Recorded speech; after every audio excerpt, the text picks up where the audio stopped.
কল্পনা করুন সেই দিনটির কথা, হাসরের ময়দানের সেই ভয়াবহ ৫০,০০০ বছরের দীর্ঘ অপেক্ষা। সূর্যের প্রচণ্ড তাপ, মানুষের আহাজারি, মিজানের পাল্লার ভয় আর পুলসিরাত পার হওয়ার সেই রোমহর্ষক মুহূর্ত। সব কিছু শেষ করে একজন মুমিন যখন পুলসিরাত পার হয়ে চিরশান্তির জায়গা জান্নাতের দরজার সামনে এসে দাঁড়াবেন, তখন তার মনের অবস্থা কেমন হবে? কেমন হবে জান্নাতের সেই প্রথম দিনটি, যেদিন আর কোনো মৃত্যু থাকবে না, কোনো ভয় থাকবে না, কোনো ক্লান্তি থাকবে না। আসসালামু আলাইকুম ওয়ারাহমাতুল্লাহ। প্রিয় দর্শক, আজ আমরা কোরআন ও সহি হাদিসের আলোকে জান্নাতের সেই অবিশ্বাস্য প্রথম দিনটির এক কাল্পনিক কিন্তু সত্য সফর করব। ভিডিওটি শেষ পর্যন্ত দেখুন, ইনশাআল্লাহ আপনার হৃদয়ে প্রশান্তিতে ভরে যাবে এবং আল্লাহর প্রতি ভালোবাসা আরও বহুগুণ বেড়ে যাবে। পুলসিরাত পার হওয়ার পর মুমিনরা জান্নাতের বিশাল দরজার সামনে এসে জড়ো হবেন, কিন্তু জান্নাতের দরজা তখনও বন্ধ থাকবে। সবাই অধীর আগ্রহে অপেক্ষা করবেন। তখন আমাদের প্রিয় নবী রাহমাতুল্লিল আলামিন হজরত মুহাম্মদ সাল্লাল্লাহু আলাইহি ওয়াসাল্লাম জান্নাতের দরজার কড়া নাড়বেন।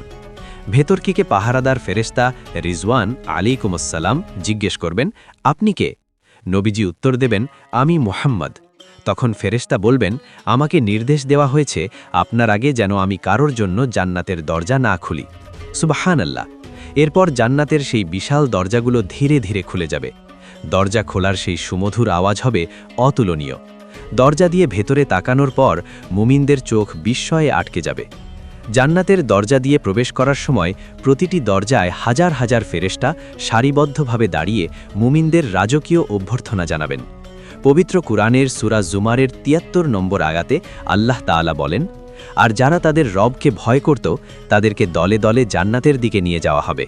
যখন তারা তার কাছে পৌঁছবে এবং তার দরজাগুলো খুলে দেওয়া হবে, তখন জান্নাতের রক্ষীরা তাদেরকে বলবে, সালামুন আলাইকুম, আপনাদের উপর শান্তি বর্ষিত হোক, আপনারা পবিত্র হয়েছেন, সুতরাং চিরকাল থাকার জন্য জান্নাতে প্রবেশ করুন।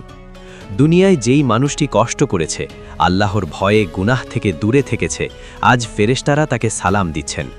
সেই মুহূর্তের আনন্দ ও চোখের পানি হবে কেবলই শুকরিয়া এবং পরম প্রাপ্তির।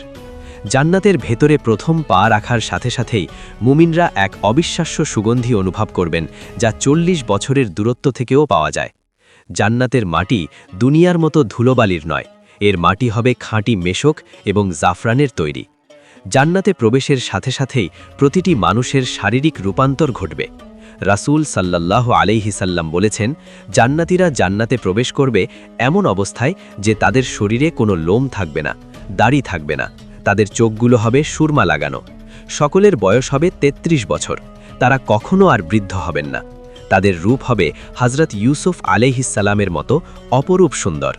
তাদের উচ্চতা হবে আদি পিতা হযরত আদম আলাইহিস সালামের মতো ৬০ হাত লম্বা। তাদের অন্তরে হযরত আইয়ুব আলাইহিস সালামের মতো ধৈর্য এবং পরিচ্ছন্নতা থাকবে। দুনিয়ার কোনো হিংসা, বিদ্বেষ, রাগ বা ক্ষোভ তাদের অন্তরে থাকবে না। সবার মন হবে একটি আয়নার মতো পরিষ্কার। জান্নাতে প্রবেশের পর মুমিনরা কোনো গাইড ছাড়াই সরাসরি নিজেদের প্রাসাদের দিকে হেঁটে যাবেন, যেন এই জায়গাটি তারা দুনিয়ার চেয়েও বেশি ভালো করে চেনেন। তাদের প্রাসাদগুলো হবে সোনা ও রূপোর ইট দিয়ে তৈরি, আর ইটের গাঁথনি হবে সুগন্ধি কস্তুরীর। প্রাসাদের নিচ দিয়ে প্রবাহিত হবে দুধ, মধু, সুরঞ্জিত শারাব এবং সুমিষ্ট পানির নদী। সবচেয়ে আবেগঘন মুহূর্তটি হবে যখন জান্নাতে আপনি আপনার বাবা, মা, স্ত্রী, সন্তান এবং প্রিয়জনদের খুঁজে পাবেন। দুনিয়ার জীবনে যারা আল্লাহর সন্তুষ্টির জন্য একে অপরকে ভালোবেসেছিল, জান্নাতে তারা চিরকালের জন্য একত্রিত হবে। কোনো দিন আর তাদের মাঝে বিচ্ছেদ হবে না। প্রিয়জনদের বুকে জড়িয়ে ধরার সেই প্রথম মুহূর্তের আনন্দ ভাষায় প্রকাশ করার মতো নয়। দীর্ঘ সফরের পর জান্নাতীদের জন্য মহান আল্লাহ তাআলা প্রথম যে মেহমানদারির ব্যবস্থা করবেন, তা হলো মাছের কলিজার একটি বিশেষ অংশ। এরপর জান্নাতের পাখিদের সুস্বাদু গোস্ত এবং জান্নাতের পবিত্র পানীয় দিয়ে তাদের আপ্যায়ন করা হবে। জান্নাতের খাবারের স্বাদ দুনিয়ার যে কোনো খাবারের চেয়ে কোটি গুণ বেশি তৃপ্তিদায়ক হবে। এরপর জান্নাতের মাঝখানে একজন ঘোষণাকারী ঘোষণা দেবেন, হে জান্নাতবাসী, এখন থেকে তোমরা অনন্তকাল সুস্থ থাকবে আর কখনো অসুস্থ হবে না। তোমরা চিরকাল যুবক থাকবে আর কখনো বৃদ্ধ হবে না। তোমরা চিরকাল জীবিত থাকবে আর কখনো মৃত্যুবরণ করবে না। এবং তোমরা চিরকাল সুখে শান্তিতে থাকবে আর কখনো দুঃখ কষ্ট তোমাদের স্পর্শ করবে না। একটু ভাবুন তো, যে জীবনে আর কোনো দিন মৃত্যু বা হারানোর ভয় নেই, সেই জীবনের প্রথম দিনটি কতটা রোমাঞ্চকর হবে। প্রিয় ভাই ও বোনেরা, জান্নাত কোনো রূপকথার গল্প নয়, এটি মহান আল্লাহর এক অকাট্য প্রতিশ্রুতি। সেই চিরস্থায়ী সুখের ঠিকানা পাওয়ার জন্য আমাদের এই ছোট্ট দুনিয়ার জীবনে আল্লাহর হুকুম এবং নবীজির সুন্নত অনুযায়ী চলতে হবে।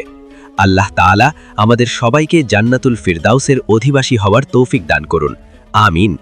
ভিডিওটি ভালো লাগলে লাইক দিন এবং আপনার পরিবার ও বন্ধুদের সাথে শেয়ার করে তাদেরও জান্নাতের এই সুন্দর যাত্রার কথা মনে করিয়ে দিন। চ্যানেলটি সাবস্ক্রাইব করে আমাদের সাথেই থাকুন। দেখা হবে পরবর্তী ভিডিওতে ইনশাআল্লাহ। আসসালামু আলাইকুম ওয়া রাহমাতুল্লাহ।